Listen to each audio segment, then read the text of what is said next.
नमस्कार विद्यार्थी मित्रांनो, मी प्राध्यापक शर्मिला साळवे आपणा सर्वांचे शर्मिलाज डिजिटल बी.एड या प्लॅटफॉर्मवरती पुन्हा एकदा सहर्ष स्वागत करते. विद्यार्थी मित्रांनो, आजची आपली वस्तुनिष्ठ प्रश्नांची 5वी मालिका आहे.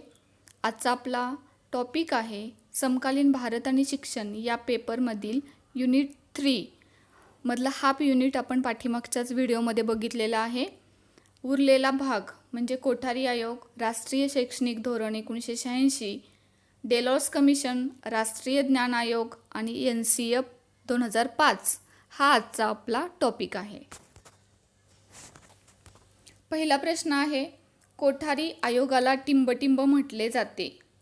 कोठारी आयोगाला टिंबटिंब म्हटले जाते. काय म्हटले जाते? तर भारतीय शिक्षण आयोग. कोठारी आयोगाचं दुसरं नाव आहे भारतीय शिक्षण आयोग. दुसरा प्रश्न आहे, डॉक्टर D.S. कोठारी यांच्या अध्यक्षतेखाली टिंबटिंब रोजी शिक्षण आयोगाची नियुक्ती करण्यात आली. शिक्षण आयोगाची नियुक्ती कधी झालेली आहे? तर 2 ऑक्टोबर 1964ला कोठारी आयोगाच्या अध्यक्षतेखाली स्थापन झालेल्या भारतीय शिक्षण आयोगाची नियुक्ती ही 2 ऑक्टोबर 1964ला झालेली आहे. तिसरा प्रश्न बघूयात, शिक्षणाचा 10+2+3 असा आकृतिबंध टिंबटिंब आयोगाने मांडला. बघा इथं काय विचारलेलं आहे, आकृतिबंध कोणता? 10+2+3 हा आकृतिबंध कोणी मांडलेला आहे? तर कोठारी आयोगानं तो मांडलेला आहे. सध्याचा म्हणजे 2020चं नवीन जे शैक्षणिक धोरण आलेलं आहे त्यापूर्वी मग कोणता आकृतिबंध अस्तित्वात होता? तर 4+3+3+2 4+3+3+2 म्हणजे 2020 पूर्वी म्हणजे आत्तापर्यंत हा आकृतिबंध होता. 4+3+3+2. 4 म्हणजे काय? तर 1ली ते 4थी, +3 म्हणजे काय? 5वी ते 7वी, +3 म्हणजे काय? 8वी ते 10वी आणि 2 म्हणजे 11वी ते 12वी. आता 2020चं जे राष्ट्रीय शैक्षणिक नवीन धोरण आलेलं आहे त्यानुसार पुन्हा हा आकृतिबंध बदललेला आहे. बघा मग 2020चं जे शैक्षणिक धोरण आहे त्यानुसार आकृतिबंध कसा आहे? तर अंगणवाडी हा पूर्वशालेय गट म्हणून ओळखला जात होता आत्तापर्यंत. परंतु या नवीन राष्ट्रीय शैक्षणिक धोरणानुसार काय करण्यात आलेलं आहे? तर अंगणवाडीला सुद्धा शालेय शिक्षणामध्ये समाविष्ट केलेलं आहे. त्यामुळे आपल्याला माहिती आहे की अंगणवाडीची मुलं म्हणजे काय? तर पहिल्यांदा नर्सरीला आपण घालतो, त्याच्यानंतर ज्युनियर KG आणि सिनियर KG, लहान गट आणि मोठा गट असं आपण त्या ठिकाणी म्हणू शकतो. म्हणजे अशी 3 वर्ष त्यांची जी अंगणवाडीतली आहेत ती 3 वर्ष प्लस 1ली 2री असं एकत्रित केलेलं आहे. म्हणजे ती किती झाली? 5 वर्ष, बरोबर. ही 5 वर्ष म्हणजे काय? अंगणवाडीतली 3 वर्ष, 3 ते 6 वयोगट, कारण 7वीला आपण 1लीला घालतो. म्हणजे 3 ते 6 वयोगटातील मुलं म्हणजेच nursery, junior KG, senior KG आणि प्लस 1ली 2री अशी मिळून 5 वर्षाचं हे शिक्षण +3. +3 म्हणजे काय? तर 3री ते 5वी, 3री, 4थी, 5वी असे 3 वर्ष. त्यानंतर +3 म्हणजे काय? तर 6वी ते 8वी आणि +4 म्हणजे 9 ते 12. +4 म्हणजे काय? तर 9 ते 12. 11-12वी पहिलं सेपरेट होतं, पण आत्ताचं जे नवीन शैक्षणिक धोरण आहे त्यांनी ते माध्यमिक शिक्षणाशी जोडलेलं आहे. म्हणून आत्ताचा गट काय झाला? 9 ते 12. म्हणजे 5+3+3+4 ही शिक्षण व्यवस्था किंवा हा आकृतिबंध कुठला आहे? 2020चं जे शैक्षणिक धोरण आहे त्याच्यानुसार आहे. क्लिअर आहे? आता नेक्स्ट प्रश्न बघूया. शिक्षणात त्रिभाषा सूत्राची शिफारस टिंबटिंब आयोगाने केली. त्रिभाषा सूत्र म्हणजे काय? तर प्रथम भाषा ही आपली मातृभाषा, दुसरी म्हणजे आपली राष्ट्रीय भाषा हिंदी आणि तिसरी आपली फॉरेन लँग्वेज इंग्लिश, असं आपण 3 भाषांचं सूत्र स्वीकारलेलं आहे त्रिभाषा सूत्र. ते सूत्र त्रिभाषा सूत्र कुणी शिफारस केलेलं होतं? तर कोठारी आयोगानं. कुणी शिफारस केलेलं आहे ते? तर कोठारी आयोगानं ते सुचवलेलं होतं. त्यानंतर नेक्स्ट प्रश्न बघूयात. शाळा समूह योजना हा नवोपक्रम कोणत्या आयोगानं सुचवला आहे? बघा, शाळा समूह योजना हा नवोपक्रम कुणी सुचवलेला आहे? तर कोठारी आयोगानं तो सुचवलेला आहे. त्यानंतर कोठारी आयोगाचे सचिव म्हणून टिंबटिंब यांनी काम पाहिले. हा प्रश्नसुद्धा बऱ्याचदा परीक्षेमध्ये विचारला जातो. कोठारी आयोगाचे सचिव अध्यक्ष कोण होते? DS कोठारी. कोठारी आयोगाचे अध्यक्षच DS कोठारी होते. त्यांच्या नावावरूनच त्याला कोठारी आयोग असं नाव पडलेलं आहे. आणि कोठारी आयोगाचे सचिव कोण होते? तर JP नाईक. आता हे JP नाईक आपल्या महाराष्ट्रीयन लोकांच्या दृष्टिकोनातून खूप महत्त्वाचं व्यक्तिमत्व आहे. कारण आपल्याला माहिती आहे की गारकोटी शिक्षणशास्त्र महाविद्यालयाचे ते जुने प्राचार्य होते. JP नाईक म्हणजे आपल्या महाराष्ट्रातला एक शिक्षण तज्ज्ञाला या एवढ्या मोठ्या आयोगाचं सचिव म्हणून काम करण्याची महत्त्वपूर्ण भूमिका बजवायला भेटलेली होती. त्यामुळे आपल्या दृष्टिकोनातून तर JP नाईक खूपच महत्त्वाचे आहेत. कोठारी आयोगाचे सचिव म्हणून त्यांनी काम पाहिलेलं आहे. नुसतं काम पाहिलेलं नाही आहे, तर ते समर्थपणे पेललेलं सुद्धा आहे. त्यानंतर पुढचा प्रश्न बघूयात. पहिले राष्ट्रीय शैक्षणिक धोरण कोणत्या वर्षी जाहीर झाले? पहिलं राष्ट्रीय शैक्षणिक धोरण विचारलेलं आहे इथं. किती? तर 1968ला.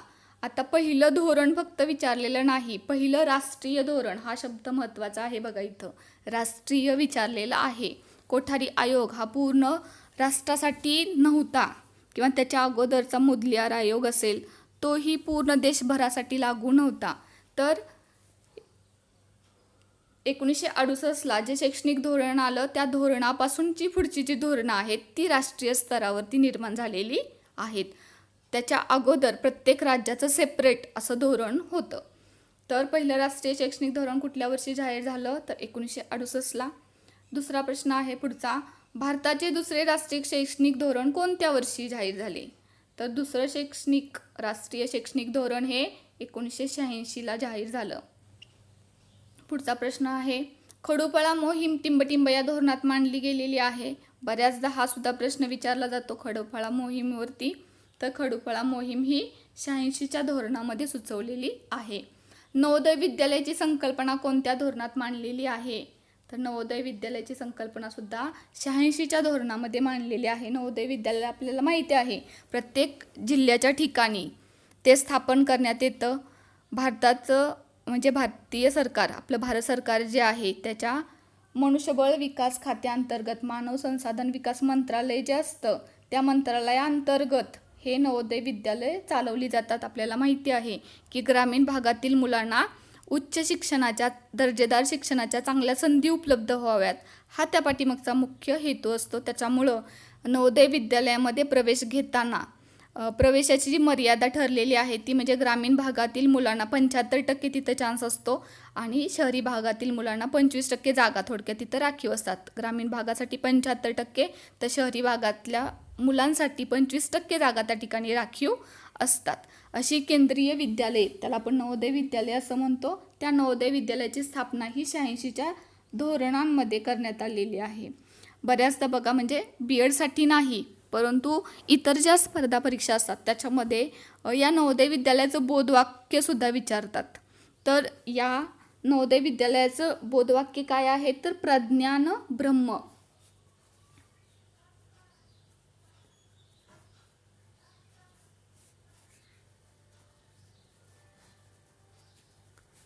प्रज्ञान ब्रह्म काय अर्थ आहे याचा? तर पवित्र ज्ञान हे देवासमान आहे असं त्याचं हे ब्रीदवाक्य आहे. त्यानंतर पुढचा प्रश्न बघूयात. टिंबटिंबच्या धोरणात सर्वांसाठी शिक्षणाचा एक समान आकृतिबंध सुचवण्यात आला.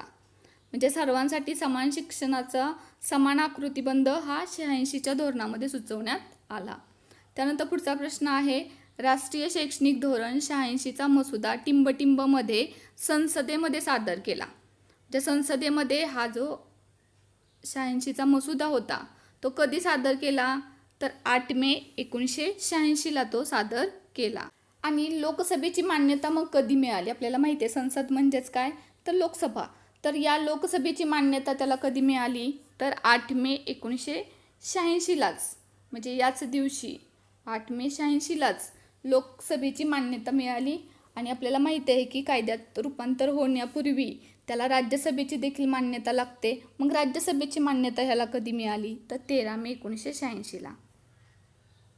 13 मे 1986ला कशाची मान्यता मिळाली तर राज्यसभेची मान्यता या धोरणाला किंवा या मसुद्याला मिळाली.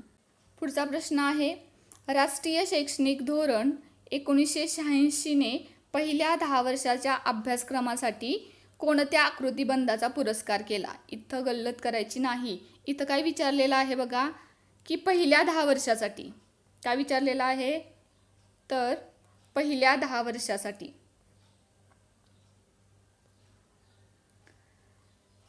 अभ्यासक्रम विचारलेला आहे इथं. तर तो काय आहे 5+3+2 1ली ते 5वी 6वी ते 8वी आणि 9वी 10वी असा अभ्यासक्रम राष्ट्रीय शैक्षणिक धोरणानं पहिल्यांदा सुचवलेला होता. त्यानंतर कोणत्या राष्ट्रीय शैक्षणिक धोरणान्वये अभ्यासक्रमाचे 10 गाभाभूत घटक विहित केलेले आहेत. हा सुद्धा प्रश्न बऱ्याचदा विचारला जातो की 10 गाभाभूत घटक कुणी सुचवलेला आहे तर ते 86च्या धोरणानं सुचवलेले आहेत. त्यानंतर पुढचा प्रश्न आहे, जिल्हा शिक्षण व प्रशिक्षण संस्थांची स्थापना कोणत्या शैक्षणिक धोरणानं सुचवली आहे. जिल्हा शिक्षण व प्रशिक्षण संस्था म्हणजे त्याला आपण डाएट म्हणतो. मग डाएट म्हणजे काय तर प्राथमिक स्तरावरती जे कार्यक्रम राबवले जातात त्याचं मूल्यांकन करण्यासाठी किंवा त्यांच्या अभ्यासक्रमामध्ये काही सुधारणा करायच्या असतील किंवा एखादं नवीन धोरण आलं असेल त्याचं इम्प्लिमेंटेशन करण्यासाठी प्राथमिक शाळेत त्या जे शिक्षक असतात त्यांना ट्रेनिंग द्यायचं असेल तर ते सर्व काम कोण करतं तर डाएट करतं. म्हणजे ही एक जिल्हा स्तरावरची शैक्षणिक संस्था आहे की ज्याच्या माध्यमातून आता अलीकडं अंगणवाडी पण त्याच्यामध्ये प्रविष्ट झालेली आहे. पण त्याच्या अगोदर फक्त प्राथमिक ज्या शाळा असतात त्या शाळांचं मूल्यांकन करण्यासाठी डाएट ही संस्था कार्यरत होती. आणि ह्या डाएटची संकल्पना कुणी सुचवलेली आहे तर 86च्या धोरणानं. त्यानंतर पुढचा प्रश्न आहे, राष्ट्रीय स्तरावर शालेय शिक्षणाचा अभ्यासक्रम तयार करण्यात यावा अशी शिफारस कुठल्या धोरणानं केलेली आहे तर राष्ट्रीय स्तरावरती म्हणजे शालेय शिक्षणाचा अभ्यासक्रम तयार करण्यात यावा ही शिफारस 86च्या धोरणानं सुचवलेली आहे. यानंतर पुढचा प्रश्न बघूयात, पर्यावरण शिक्षणाचा विचार सर्वप्रथम कोणत्या शैक्षणिक धोरणात मांडण्यात आला तर पर्यावरण शिक्षण याचा विचार हा 86च्या धोरणामध्येच मांडण्यात आलेला होता. त्यानंतर पुढचा प्रश्न आहे, टिंबटिंब या आयोगामध्ये शिक्षणाचे 4 स्तंभ मांडण्यात आलेले आहेत. कोणत्या आयोगान्वये तर आपण पाठीमागं बघितलेलं आहे तर डेलॉर्स कमिशन यांनी शिक्षणाचे 4 स्तंभ मांडलेले आहेत.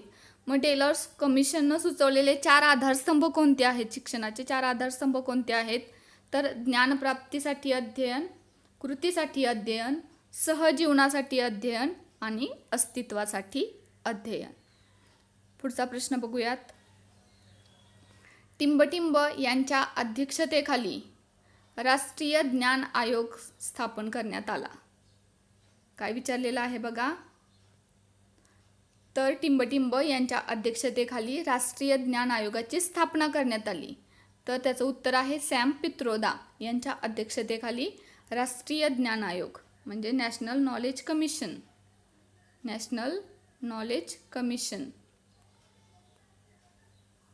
त्यानंतर पुढचा प्रश्न आहे, टिंबटिंब रोजी राष्ट्रीय ज्ञान आयोगाची स्थापना करण्यात आली. तर हा प्रश्न सुद्धा बऱ्याचदा विचारला जातो की राष्ट्रीय ज्ञान आयोगाची स्थापना कधी करण्यात आली तर 13 जून 2005 रोजी राष्ट्रीय ज्ञान आयोगाची स्थापना करण्यात आलेली होती. त्यानंतर राष्ट्रीय ज्ञान आयोगाचा कालावधी काय होता तर 2 ऑक्टोबर 2005 ते ऑक्टोबर 2008 म्हणजे 5ला राष्ट्रीय ज्ञान आयोग स्थापन झाला. पण खऱ्या अर्थानं त्याचं कामकाज 2006ला सुरू झालं. 2009ला त्यांनी आपला अहवाल सादर केला आणि 2008पर्यंत त्याचं कामकाज हे चालू होतं. त्यानंतर 1500 विद्यापीठाच्या स्थापनेची शिफारस प्रथमतः कोणत्या आयोगानं केली तर 1500 विद्यापीठं स्थापन करण्याची शिफारस ही सर्वात प्रथम राष्ट्रीय ज्ञान आयोगानंच केलेली होती.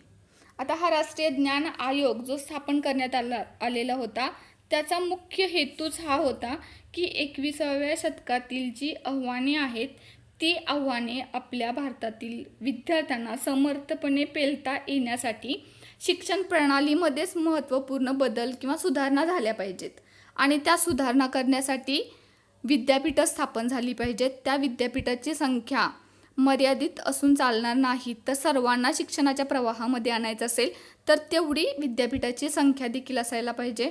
म्हणून भारताची लोकसंख्या बघता जवळपास 1500 विद्यापीठं या आयोगानं सुचवलेली होती की त्याची स्थापना ही झाली पाहिजे, ज्याच्या अन्वये शिक्षणाच्या कक्षा तर विस्तारतील, पण त्याचबरोबर उच्च शिक्षणातील मुलांचं जे प्रमाण आहे ते सुद्धा वाढू शकतं. यासाठी राष्ट्रीय ज्ञान आयोग यानं 1500 विद्यापीठाची शिफारस केलेली होती. त्यानंतर पुढचा प्रश्न बघूयात.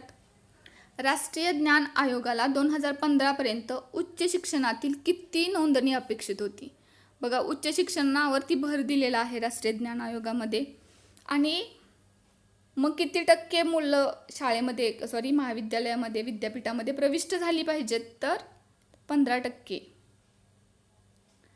हे प्रमाण कधीपर्यंत आहे? 2015पर्यंत त्यांना अपेक्षित होतं की 15% प्रमाण, म्हणजे 2015च्या पूर्वी ते प्रमाण 15%पेक्षा निश्चितच कमी असणार आहे. म्हणजे 2005 पूर्वी तर ते खूपच कमी असणार आहे.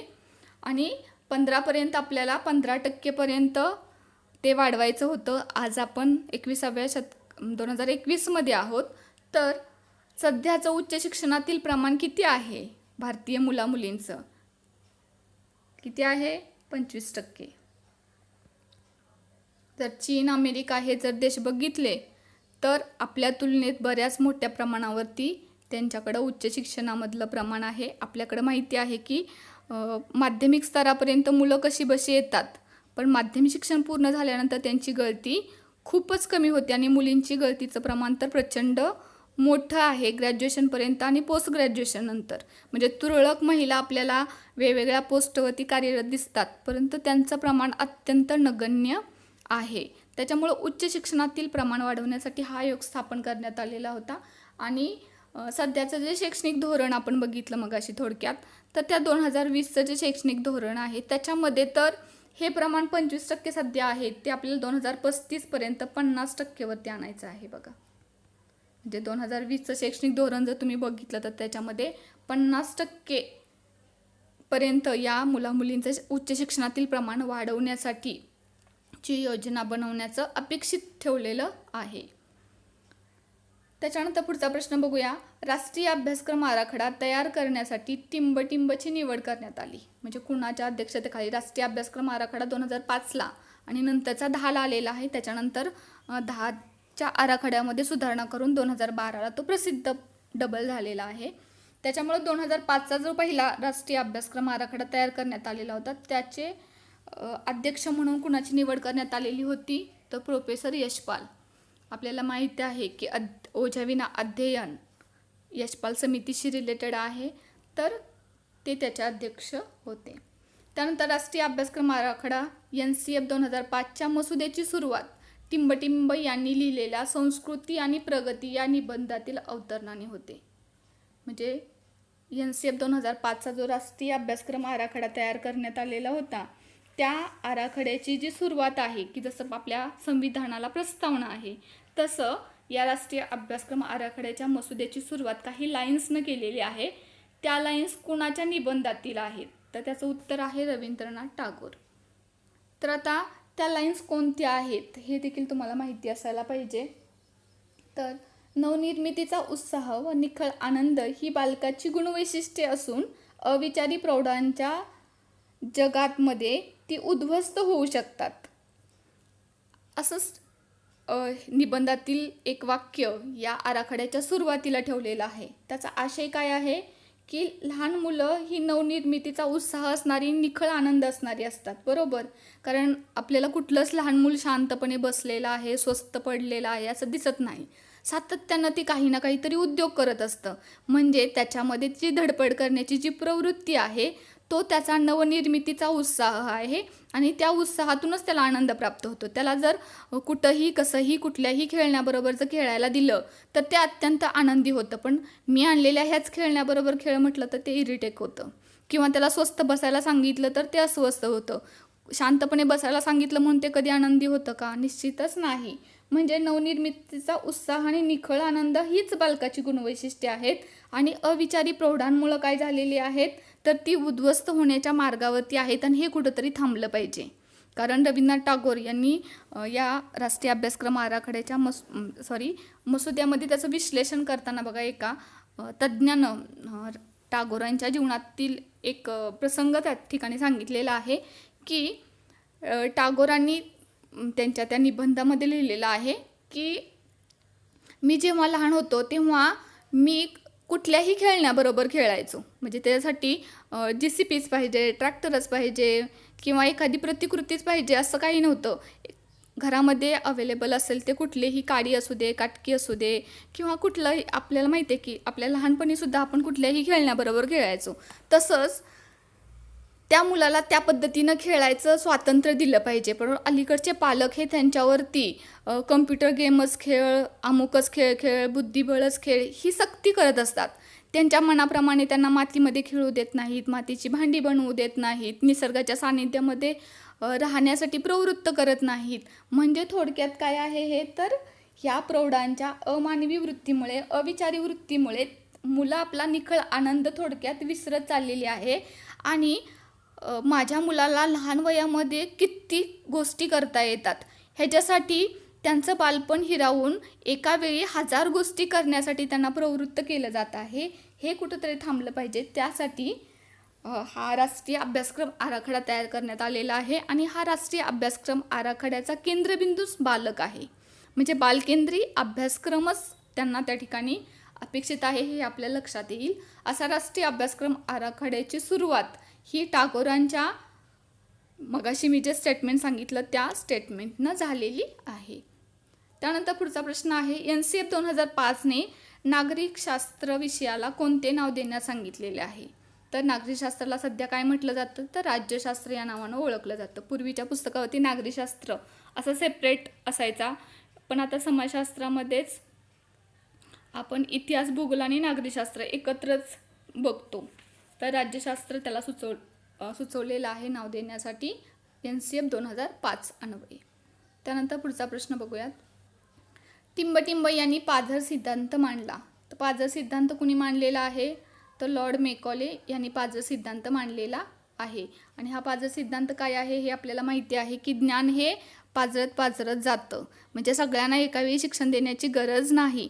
की आपल्याला माहिती आहे की ट्रेनिंग प्रोग्राम कसा असतो की पहिल्यांदा 10 लोकांना ट्रेन केलं जातं, ती 10 लोकं जाऊन 100 लोकांना ट्रेन करतात, ती 100 लोकं जाऊन 1000 लोकांना ट्रेन करतात.